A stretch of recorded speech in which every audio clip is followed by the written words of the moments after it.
I should have led with that, by the way, that we are millennials. Yeah. We're what are considered ancient millennials. If you read the literature, they're calling us ancients, those born in the first 5 years, and we're the ones studying ourselves because we realize there are some things that we should know about the rest of us coming.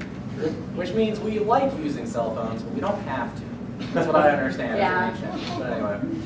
But anyway, so I'm describing a little bit about how we got to emerging adulthood, just some characteristics of it. And so when we're thinking about our students, it's this extended period of exploration and instability. So one thing that we know about this stage of life is that it's very fluid, it's unstable. There used to be kind of more set in stone markers of this is what you do, this is the order that you do it. But we're seeing a lot more people in flux. Students or people in this age move more than they ever have before, geographically. They start programs, they stop programs, they get into relationships, they get out of relationships. There's a lot of unknown. A 21-year-old does not have as much of life figured out as they probably would have 30 years ago. Now they might act like they haven't figured it out, but a lot of them have this angst of I don't know what I'm supposed to do next. I don't know what I'm doing after I get out of here, because there's a whole lot of instability. And there are 5 key features that kind of mark this as a stage of life. The exploration, learning more about your identity, and trying to find out what are the different components, your career, your family, your faith, exploring ideas of race or nationality. There's so much identity that you just haven't dealt with yet, that you're dealing with now. And then again, the instability. A lot of times they're told that they need a plan, but they don't have one yet. And there's a lot of flexibility. We know that students, we sometimes criticize them for being flaky, but really there's this love for keeping options open because they've always been told that they've got so much opportunity in their lives. And we're encouraging them to have all these opportunities. So what am I gonna do? You know, and so they don't want to lock in for the rest of their lives at a young age. One interesting thing we know, and a lot of parents here would be able to say whether or not this happened to them, when we talk about boomerang students or boomerang kids, nearly half of all college graduates will come home and live with their parents, at least at some point. Just for, at least for a little bit, the boomerangs. I know I did. My first gig after college was my mom's basement. But look at me now. But it's normal, so if it happens to you, it's normal. And then, emerging adult is a very self-focused age. And so this is kind of interesting because this is something that we criticize young people for, but it's also an environment that's created for them. Self-focused doesn't necessarily mean selfish, although it can mean that. But it really means that they're focused on themselves. And what I mean by that is that this is a time of life where they're very unattached and don't have as many responsibilities. And so in some ways that's very good and gives them a lot of freedom, and in some ways it leads to some self-centerism. But you think about a college student, you know, they're not accountable to very many people. Usually, if they're traditionally don't have children, don't have a full-time job that they have to go to, their main thing is they need to take care of themselves.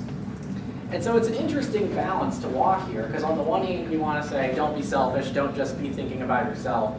But at the same time, we also say to them, in chapel, you know, our message might be, what is your calling? You need to find out what you're going to do. Or we're challenging them, invest in your future. Where are you going to go to grad school? What job are you going to get after here? What do you want to do? We encourage so much self-discovery in this time period, and then we encourage them to take opportunities. Why don't you go on a trip to Greece this year on a mission trip? It doesn't mean selfish. It can be service. It can be others-oriented. But there's very much of this egocentrism. I'm kind of the only person in my universe, and everything's centered around me. And we actually create this environment for them. And so challenging them within that is important, but understanding they didn't create that, it was created for them. And of course, this feeling of in-between. And so I've actually asked a lot of students, are you an adult? And it's like, yes, no. I'm kind of an engineer because I know a whole, but I'm kind of also not because, well actually some of them, I have a student who said he wanted to build a student center because he was an engineer. So that person was very positive that he was completely an engineer.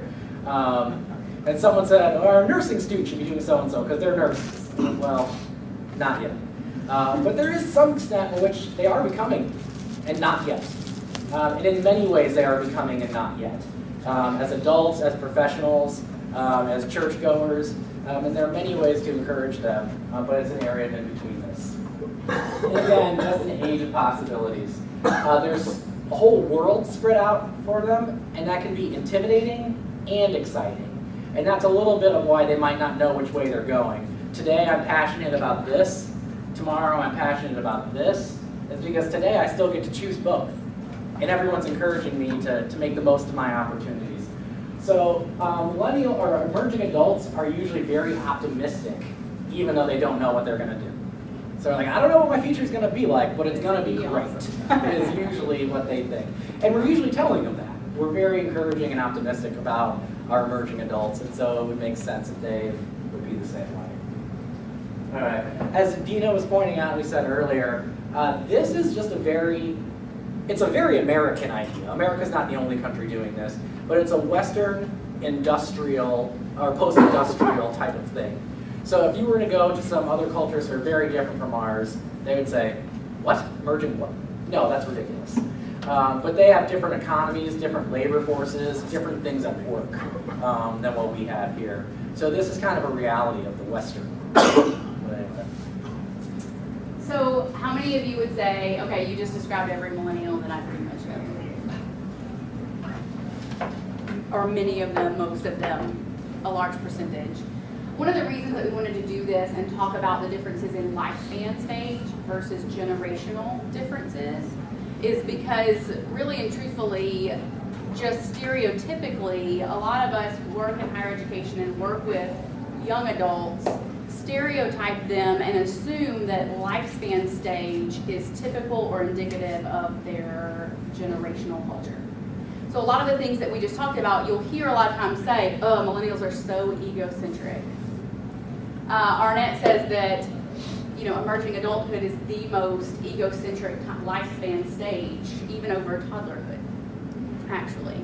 And so understanding one of the most important things I think of us who work with these students is recognizing and being able to identify the difference between what is lifespan stage and what is part of the generational culture. Because what I've heard a lot of times from people who are working with students is, oh, they're all just so self-centered, can't even touch that, not even going to deal with it. And really and truthfully, if we understand that part of it as a lifespan stage, then that gives us the responsibility to walk well with them and help them mature in those areas. It's easier to hands off those kinds of things when you can just attribute it to their personalities based on their generation and something of who they are, not just what they're doing and moving through. But those are the things that people move through. And Arnett didn't coin those off of millennials. He was looking at Xers when he first started talking about emerging adulthood. So that's another interesting thing. Who are the millennials? Selfie-taking, gamers, bearded, tattooed, electronic graduates, right? Pretty much. Just to give you a stage span, we're talking about people born 80 to 2000. That's what's being given right now. Now the little star there says that could change because those fluctuate until new generations come up and they give it a stronger line. Right now they're saying 80 to 2000, where Xers are 65 to 80.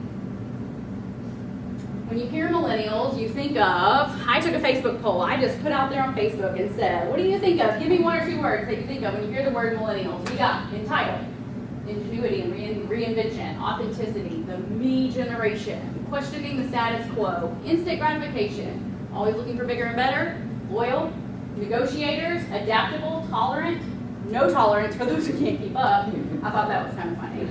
Relatable, focused outward to the community, and distracted. You know what the funniest thing about that was? I went back and looked through who answered what. The most positive things on that list were said by non-millennials. The most negative things on that list were all younger millennials. It was a very weird thing for me. That's not what I was expecting. I think millennial shaming is popular. Even amongst millennials. It's caught up, and now millennials are like, I know, we're always on our phones. All right. So millennial cultural stereotypes. Maine in 2013 said the stereotypes are lazy, narcissistic. They jump from job to job. And truthfully, what I've read in the most recent research is that millennials are holding jobs for about 18 months at a time, on average. They don't tend to get in and stay in a job. Most of them don't expect to go into a job and stay in a job for years and years. They look at it as part of the process. Seen as trophy kids, rewarded for minimal effort, especially and including participation only. We're not participating in just being part of the group. Need nearly non-stop feedback from managers and supervisors, coddled, delusional, and again, that generation me. Those are the things that are stereotypical. Now, when we look at that list, well, there's more. They crave feedback and praise. They have parents, a lot of times, who are over-involved. How many of you guys who work with students have seen that? Over-involved at way too old of ages, right? They're job hoppers, overconfident, opinionated, expect to be heard, uncomfortable with criticism, prefer structure, and dislike ambiguity. And so you hear all these things that millennials are stereotyped as, and when we think back to what we just read about the 5 pillars of emerging adulthood, many overlap. Many of those overlap. And so it changes when we think of it as personhood and who these people are, what they're able to do and capable of doing, versus what they're going through right now and where we're walking with them in life. It starts to push us to look at it a little bit differently. Now, what we do know about millennials, they do prefer clear rules and well-defined policies. They want to know what's expected of them. That's different from generations before. They are committed to social responsibility as a whole in a way that's unlike we've seen in the past. Strongly desire a work-life balance. This is probably one of the strangest characteristics. I ask my classes this every time I teach at least one on-ground class every semester for the past couple of years, and I ask every time, tell me this, if you could get right out of college and take a $100,000 a year job that you hate, so you can pay off your student loans and get everything finished and kind of get life shored up, or you had the option for a $40,000 a year job that's exactly what you want to do. It provides you with some, with a little bit more time off, that you have a flexible work schedule, and that you feel like you're doing something that's gratifying or that's contributing to something greater than yourself. I rarely have more than about 10% of my class say they would take a $100,000 a year job. About 90% of my students say, oh, I'll take a $40,000 job in a heartbeat. Money is not the same drive for millennials as it was, and part of that is growing up in a less economically stable time. Millennials were, 9/11 was a big deal for millennials in school and up to high school during that time frame. And then for those of us who are in the older millennial time frame, the economy crashed right after we got out of college. So money has not been something, and economic stability has not been a factor in life for millennials like it was in other generations. They have a desire, have a sense of indispensability. No one can do what I do. I'm special. And they view technology as part of life, not as optional. Now, the Family Work Institute 2005 found that, you just left me. Sorry.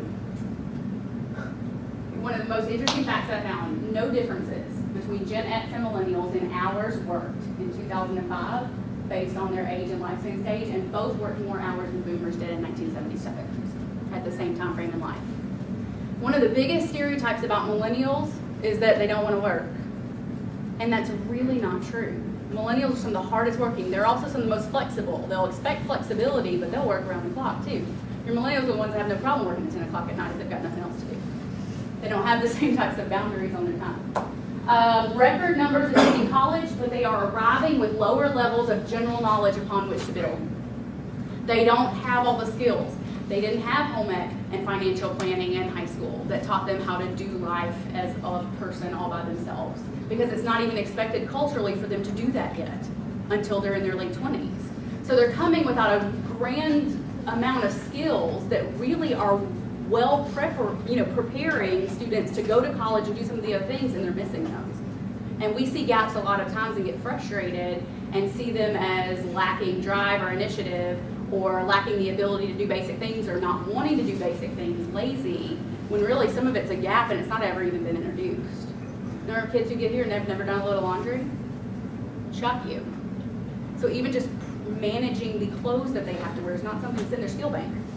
I'd like to stop here and just ask, for those of you who've been here for more than a few years, people who have some extended experience with students, have you seen a difference in the level of preparation that you'd see kind of in our incoming classes? Have you seen that you would agree students are different than they used to be in terms of their level of preparation for college work?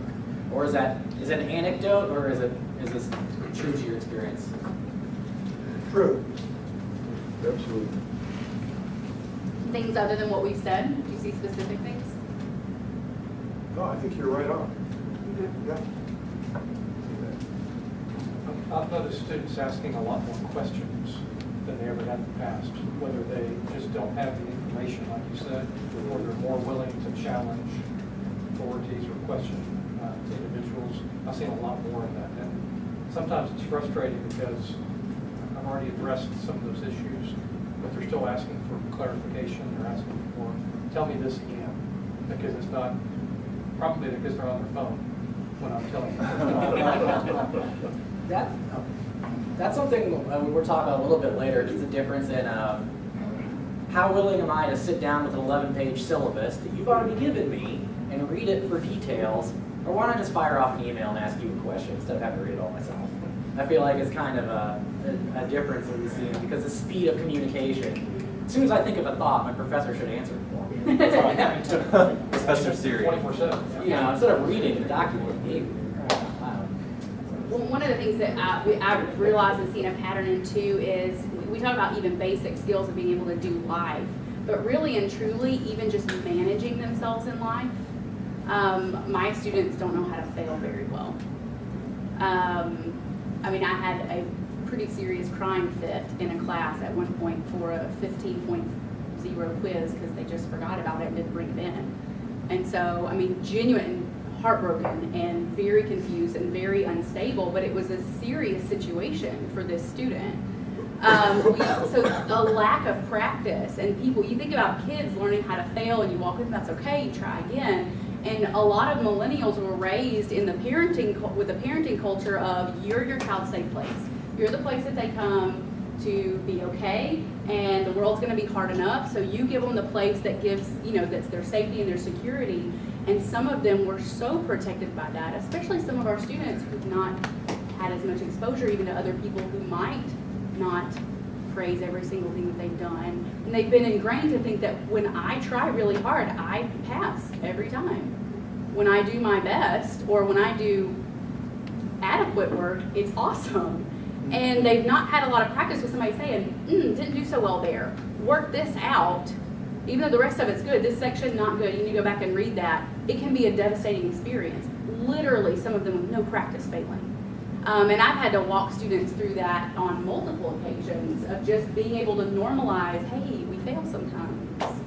It's just kind of what we do. In general, the students not feeling necessarily as independent. Well, in some ways, they want to be very independent from your schedules and your expectations, but in terms of your health, not as much. And so I'm thinking from a student life perspective, I'm remembering a professor of mine, years ago, he was an RD, now he runs a higher ed program, and he said the difference that he sees is when, a generation ago when he was an RD, sometimes parents would drop off their kids on the first day of orientation and say, yeah, my son's kind of irresponsible, he's probably going to need some help, like waking up or getting to class, or he's not very organized. And the student would be looking at him like, Dad, come on, this is embarrassing.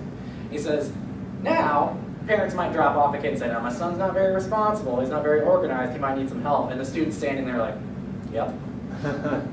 Which one of you is going to wake me up? Because I'm going to need that. And so just this understanding of the self-sufficiency or expecting and needing kind of help. Anyway. I build a whole class into one of my intro classes on how to outline work, how to basically project manage, because my kids don't know how to do it. My freshmen and even some of the older ones don't know how to think through the entire thing and break it down into steps. And so I just built that as part of the development in the class that I'm teaching, because it's a missing skill. There's also a lot of difficulty in interacting with people who come from different backgrounds, different beliefs. There'll be people from very conservative backgrounds who are encountering people who are not from that, and they come here thinking, hey, this is a Christian school, why isn't everybody just like me? But it's the same, that nurturing environment within their family. They didn't get exposed to people who are different from them. So roommate conflicts come up, and they're just like, well, I'm going to move, that'll fix it. And we'll ask them, all right, well, have you talked to your roommate about this? And they're like, no, I'm not going to have enough words with that person that I live with. And it's incredible how difficult it can be to get them to do some of the most basic things we can do. Research also says at work, millennials kind of want to get into a work where they expect an increase in promotions quickly. Now they don't necessarily expect as much up front in general. And that may be different depending on the degree program that they go into. But in general, as a whole, millennials may not expect as much coming out, but they do expect to get good feedback and have promotions and raises if they're doing well. And they want more than a paycheck for their work. We already talked about that. They value collaboration and work. Millennials were raised in a generation of group projects. We know how to work well together in group projects. And then really that strong desire for work-life balance. So what does it mean? This is the first generation to have more information available to them than they could ever retain for as long as they can remember, pretty much. You think about the difference in being a child and your world being only what you're told and get from the people teaching you versus the concept that I have anything that I could ever want to know about anything literally at my fingertips within a few seconds. And the way that that structures the mind and opportunities differently. Information is limitless, which makes options limitless, and then parents are telling them, you can do whatever you want to do. Just pick something. And so no longer is you can do whatever you want to do, no longer does that mean within the range of what we've shown you and taught you is available. It's literally anything that you could possibly want to do with your life. And so with so many choices, I missed that last one. With so many choices, or options come choices, and that creates a great amount of pressure. So this last study that I'm going to talk about was a study done in 2000. Steve might have to jump in. He brought this to the table. That really showed the process of too many choices being intimidating just to people in general. And they looked at people going in to buy jams. And they gave people about 6 options to buy jams, and then they gave people like 30 options to buy jams. What they found out is people with fewer options bought more jam. It wasn't as overwhelming. And some of the following research that's done with all of this has postulated and suggested that really when opportunities and options are so broad, not only do people get overwhelmed by the choices, but then we have groups of students who have no structure for breaking things down and deciding how we want them to do things, and it's overwhelming. And then when they do finally choose, they've had so many options that they think back and wonder if they ever made the right decision, and if it was even possible. Well, how confusing, right? And there's so much worry about, there's the fear of missing out, which is sometimes called FOMO. Like, you look at all of these jams up here, and you select like maybe 3 or 4, you think about like the 26 that you did not get. Like, what if those were incredible? And you just kind of start freaking out about that. But if you're back on these, you select 3 or 4, and you're like, oh, the other one's probably okay, but whatever, I got most of them. So that's a big part of how the pressure fits in.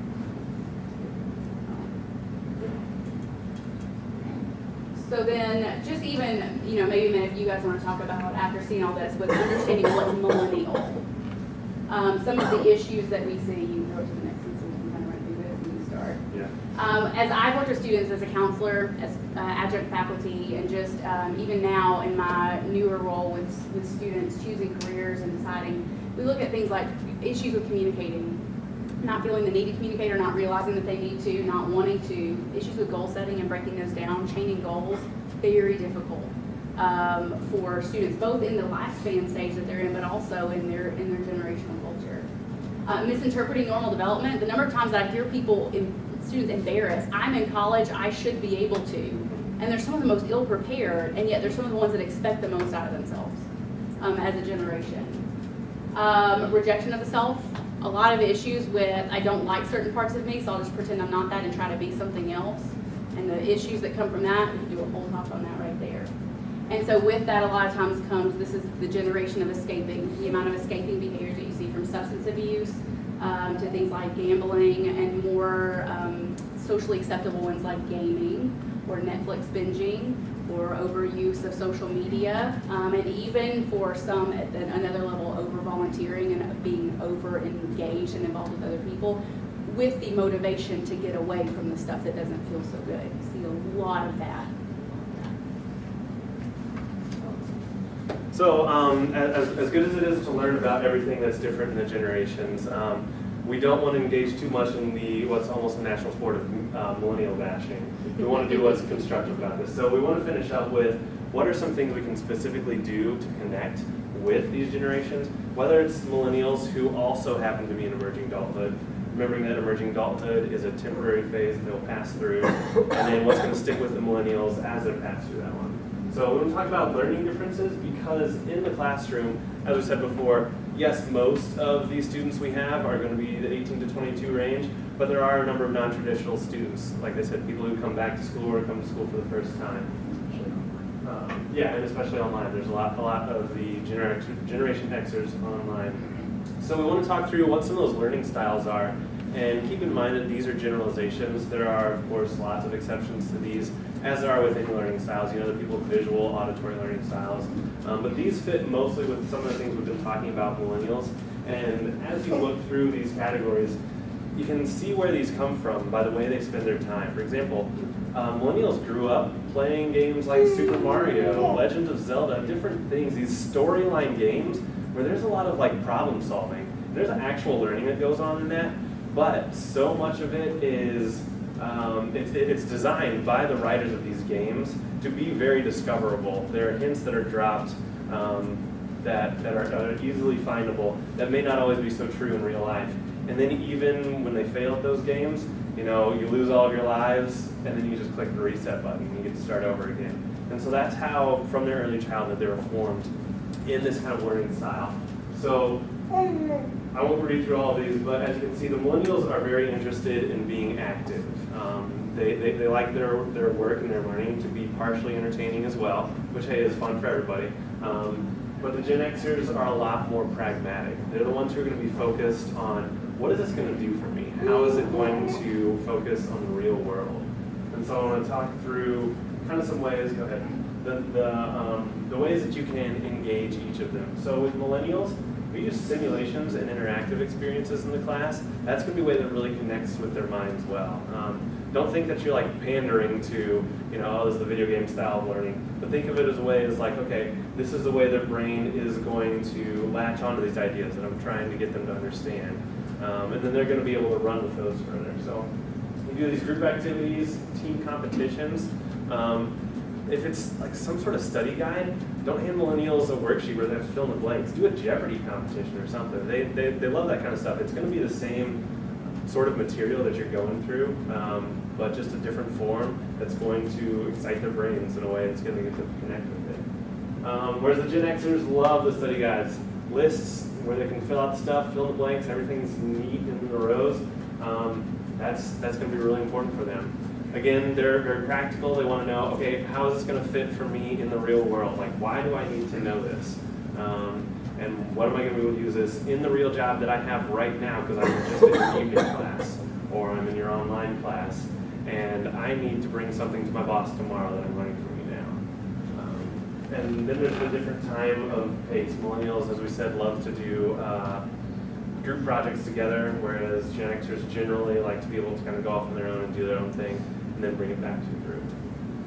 So we have some ideas on how to work together. If you mix some of those together, since the millennials love doing like team projects and building creative things, have them write together the study guide. That's going to have them interact with the information you want them to learn, and then have the Gen Xers go through the study guide. They can be providing the millennials the material by doing the research. They'll each be engaging in their strengths, the things that they enjoy doing, and just different methods of the same material that you want them to learn. Another idea is the Gen Xers can use their creativity and write up workplace-based scenarios so that they're thinking through practically how does this apply to what I'm doing in my real life. And then those scenarios are the ones that the millennials can act through because they love being able to use their imagination to learn. But do recall that they are generalizations. We don't want to always split people up and have them just doing separate things on their own. We do want a cohesive classroom. So maybe start with a couple of those things, but not be doing them all the time. You're going to want to challenge your preferences. Some of the things that you're seeing in millennials are a part of the emerging adulthood section, and you want to be able to challenge that. That's how they grow into the full adulthood. Don't just attach it to the generation that's going to be with them through the rest of their life. So don't be afraid to have them do something they don't want to do from now and then. That's how they grow. And then look at the strengths that one generation has and use it to complement the weakness of the others, because they're going to be able to work together pretty well that way. Finally, I guess it kind of goes along with what I was saying, is that you can treat the millennials like adult learners, because that is how they're going to become adults. And if you remember that helping them gain self-direction is going to empower them to do this without you. They will, you'll be helping them gather experience from what they're doing in class, and then connecting it to what is going on in their job afterwards, so that it's thoroughly applicable to everything they're doing, whether it's something that they see as a dumb group project or something that they see as like, oh, I can really bring this into the workplace tomorrow.